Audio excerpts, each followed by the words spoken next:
অভিনেত্রী তানজিন তিশাকে ঘিরে বিতর্ক যেন থামছেই না। এবার নতুন করে তার বিরুদ্ধে প্রাণনাশের হুমকির অভিযোগ এনে গুলশান থানায় জিডি করেছেন ফ্যাশন ডিজাইনার ও সায়ানা কোটর ফ্যাশন হাউসের কর্ণধার সানায়া চৌধুরী।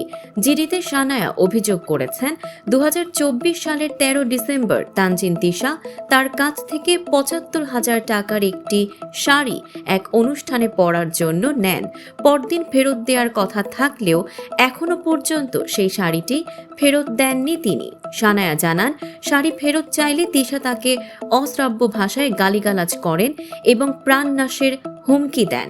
এমনকি ডিবির মাধ্যমে হয়রানি করার কথাও বলেন তিনি আরও জানান, বিভিন্ন সময় আমি অনুষ্ঠানে তার সঙ্গে দেখা হলে শাড়িটি ফেরত চাই, কিন্তু তিনি তা দেননি, বরং হুমকি দিয়েছেন আমাকে ভাইরাল করে সামাজিকভাবে হেয় করার।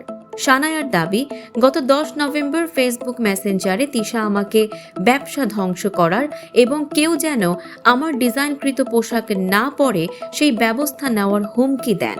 এতে আমি ভীষণ নিরাপত্তাহীনতায় ভুগছি।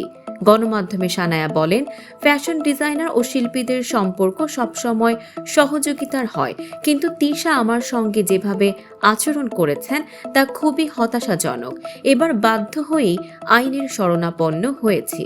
উল্লেখ্য, এর আগেও আরেক নারী উদ্যোক্তা তানজিন তিশার বিরুদ্ধে প্রতারণার অভিযোগ তুলেছিলেন, যা নিয়ে সামাজিক যোগাযোগ মাধ্যমে ব্যাপক আলোচনা হয়। দর্শক, সাম্প্রতিক ও চমকপ্রদ সব খবর পেতে ফলো করুন আমাদের ফেসবুক পেজ CB24 টিভি এবং সাবস্ক্রাইব করুন ইউটিউব চ্যানেল CB24 অফিসিয়াল।